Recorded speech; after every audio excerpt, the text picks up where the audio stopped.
Ngayong adlaw natong tanan mga kagrabe kini sa akong channel, paki-subscribe, paki-support, paki-like and paki-comment ug lakip na paki-share. Nakoy bag mga pagtulun-an nga akong ipakita ninyo. Parte ni siya sa pagtulun-an sa kinabuhi. Actually spiritual nga bahin. Ani pagtulun-an ni siya sa kinabuhi. Doon na siya ay ikatulong basahon, no? Tapos ang nakasulat diri sa boss Witness Lee, brother Witness Lee. Amoy nagsulat ani nga basahon. Ang unang title diri, ang mabalhin ngadto ni Kristo.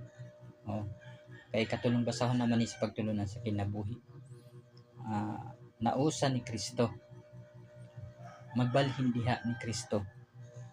Pag sinati kang Kristo, himuong tanan si Kristo. Nausa ka espiritu sa Ginoo. Magkinabuhi diya sa pagigambitay sa kinabuhi. Musugot sa pagbati sa kinabuhi. Musugot sa pagtudlo sa pagdihog. Magawi-uyon sa espiritu.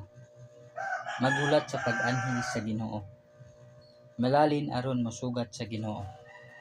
Mao nga buklit.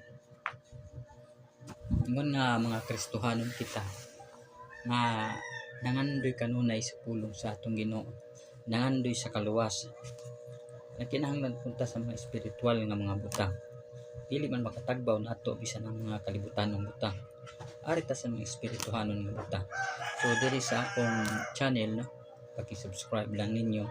Naghangyo ko sa inyong mga malumong kasing-kasing sa pag-subscribe, sa pag-support, sa pag-comment, sa pag-like.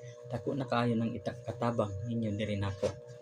So sa tanan nga makita sa akong vlog diri sa mga kagarabi na unta na nangayo kog support ninyo, inyo kong suportahan ang inyong pag-subscribe, ang inyong pag-comment, ang inyong pag-like ug ang inyong pag-share. Dako na kaayong katabang para nako.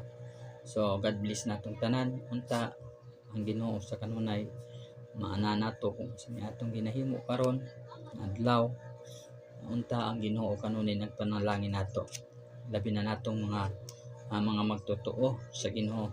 Kita ninyong mga Kristohano, dahil ko ng Ginoo sa tanang panahon, sa tanang butang, sa tanang palibot, kanunay siyang naa naglantaw, naa namati, naa natong tanan.